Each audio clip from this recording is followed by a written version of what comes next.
Saudações, acadêmicos do curso de pós-graduação. Eu sou a professora Anabela e trabalharemos a disciplina de alfabetização e inclusão social. Os nossos eixos temáticos da primeira unidade são: em busca da contextualização na EJA, alfabetização e letramento, abordagem teórica, alfabetização na perspectiva da emancipação e inclusão social.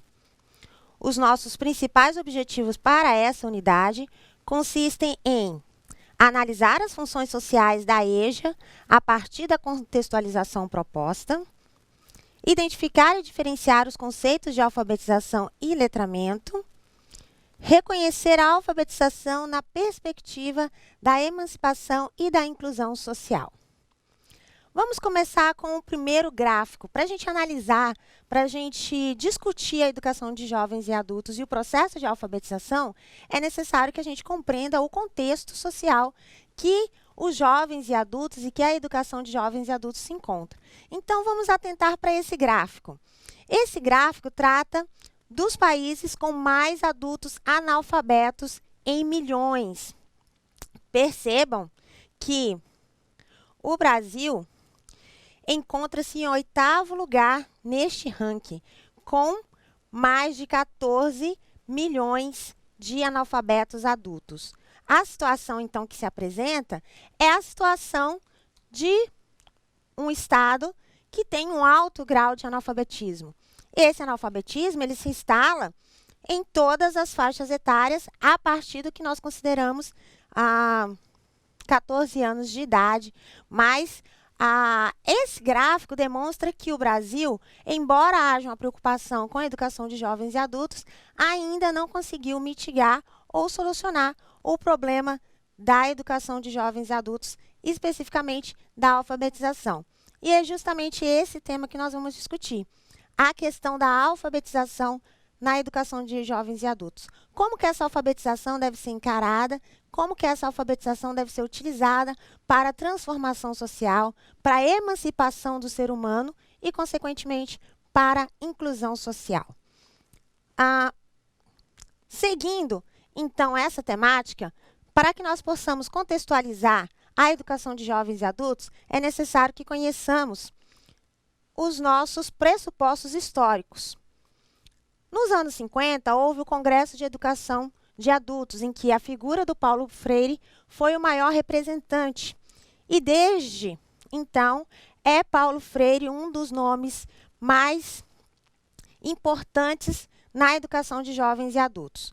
Nos anos 60, houve o Plano Nacional de Alfabetização, o famoso Mobral. Esse plano, ele intencionava realizar a alfabetização em todas as regiões do Brasil, mas não teve grande sucesso.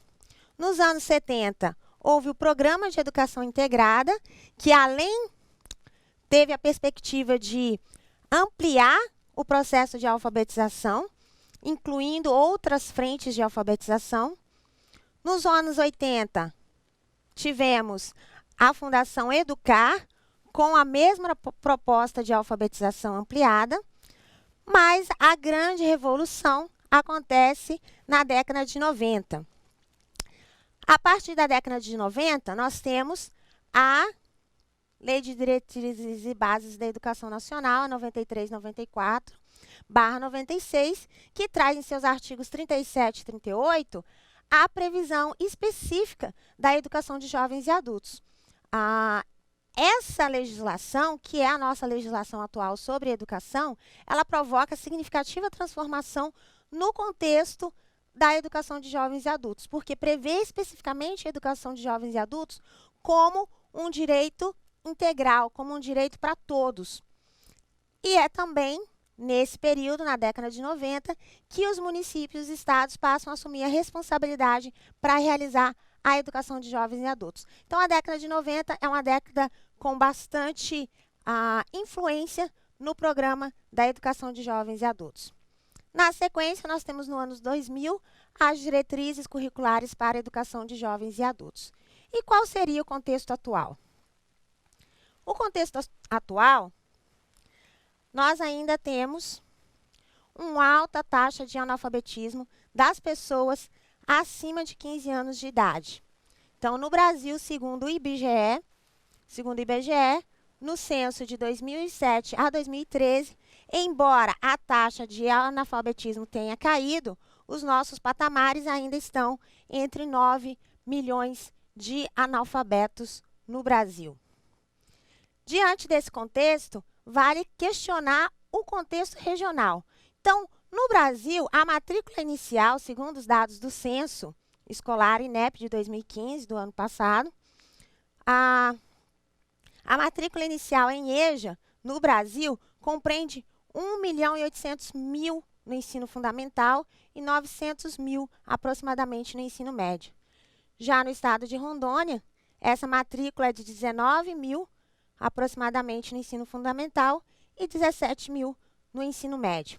Percebam que esses dados, eles demonstram que por mais que esses programas de educação de jovens e adultos, desde a década de 50, agora até os anos 2000, têm se mostrado, de certo modo, com falhas de aplicação. Quais seriam os principais motivos, as principais razões ou os principais elementos de falha encontrados nesse processo? Vejamos. Podemos identificar que somente a alfabetização não resolve. Além disso, há uma certa crítica pela doutrina a respeito dos prédios escolares, dos materiais didáticos produzidos. Em muitas vezes, esses materiais didáticos, eles têm um caráter tecnicista, um caráter ideológico muito pesado, e também a qualificação desses professores ao longo desse processo não se tem mostrado adequada para a preparação do trabalho com esse público.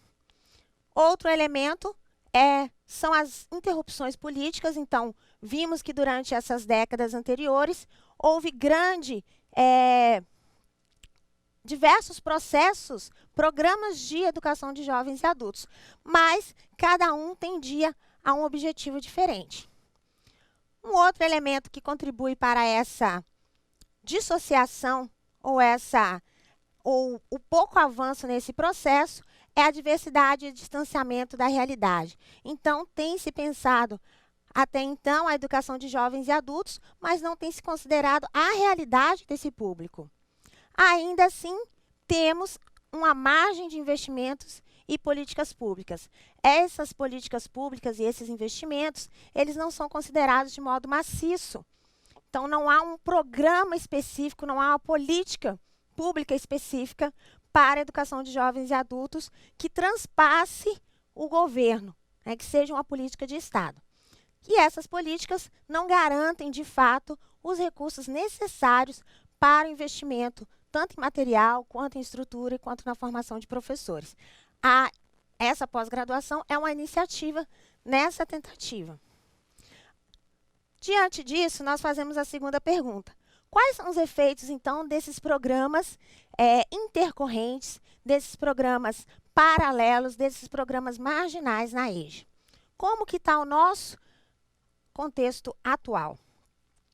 Hoje, atualmente, o Brasil tem o seguinte contexto. Tem-se o grande programa Brasil Alfabetizado, que busca especificamente o processo de alfabetização. O projeto Escola de Fábrica, que trabalha com a proposta de levar esse educando da EJA, a relação entre teoria e prática. Então, e o programa ProJovem, que tende a incluir os alunos, os educandos na faixa a partir de 15 anos, em programas de alfabetização. E o ProEJA, que trata da relação do ensino profissionalizante na educação de jovens e adultos. Mas percebam que, historicamente, a educação de jovens e adultos sempre esteve inserida nas políticas do governo, porém, sem êxito. A história da EJA é uma história de tensões entre diferentes projetos sociais e diferentes ideias sobre as finalidades da educação. Essa é uma das principais reflexões, e por isso devemos interpretar diferentemente os processos de alfabetização e de letramento. Na perspectiva de Paulo Freire e de Magda Soares, grande doutrina a respeito do letramento, há uma diferença, porque a alfabetização, ela se caracteriza especificamente como a apropriação do sistema alfabético e ortográfico. Seria basicamente a técnica de apropriação desses elementos da escrita e da leitura. Letramento, na perspectiva da Magda Soares e também na perspectiva sociopolítica de Paulo Freire, é o uso social da leitura e da escrita. Então, é para além da codificação e decodificação da língua. É fazer o uso dessa linguagem para se emancipar socialmente, para se tornar participativo e transformar a sua realidade. Nessa concepção, apropriar-se da alfabetização e do letramento torna possível a construção de competências indispensáveis aos diferentes usos e práticas sociais ligadas à cultura. Portanto, emancipação, inclusão social e participação na distribuição de renda do país.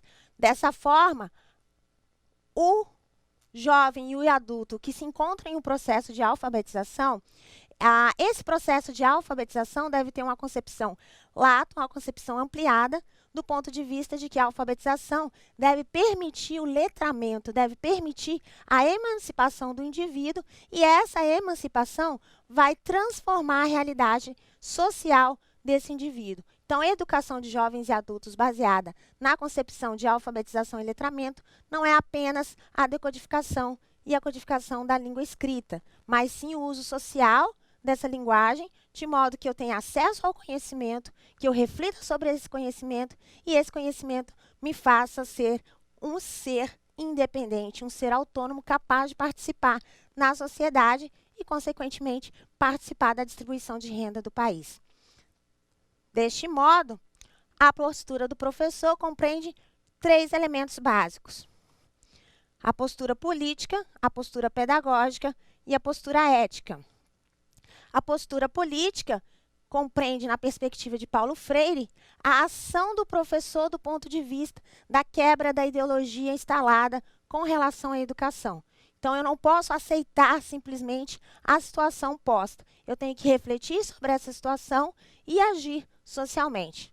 Do ponto de vista pedagógico, a minha atuação enquanto professor na educação de jovens e adultos deve estar pautada pelo princípio da emancipação, pelo princípio da inclusão. Então, as práticas pedagógicas devem estar voltadas para esse contexto, devem condicionar, devem propiciar essa emancipação política, social e de conhecimento. E do ponto de vista ético, o papel do professor compreende trabalhar de modo a respeitar a realidade e o contexto desse educando, e não apenas postar, colocar o conteúdo à disposição ou conhecimento. É preciso que eu respeite o conhecimento desse aluno, é preciso que eu respeite a relação desse aluno com o meio, com os outros e com a sociedade. Portanto, Paulo Freire indica: o compromisso do professor é com o seu fazer e o seu aluno. Um compromisso ético. As ideias de democracia, de conscientização, transformação, diálogo, respeito ao aluno, intervenção na realidade, pautadas neste compromisso e, sem ele, não podem ser postas em prática. Assim, para concluir, nós temos que a alfabetização na perspectiva da emancipação e inclusão social estão afetas ao direito à educação, enquanto a apropriação da alfabetização e do letramento, a sua função social, enquanto elemento de escolarização de qualidade para esses jovens e adultos, a assimilação das dimensões política, pedagógica e ética na prática do ensino da EJA e, de modo que tudo isso, o direito à educação, a função social, compreenda um currículo dialético, baseado na democratização, na conscientização, no respeito ao educando. Assim, a educação se torna intervenção na realidade. Esses são os pilares da disciplina da unidade de alfabetização e inclusão social.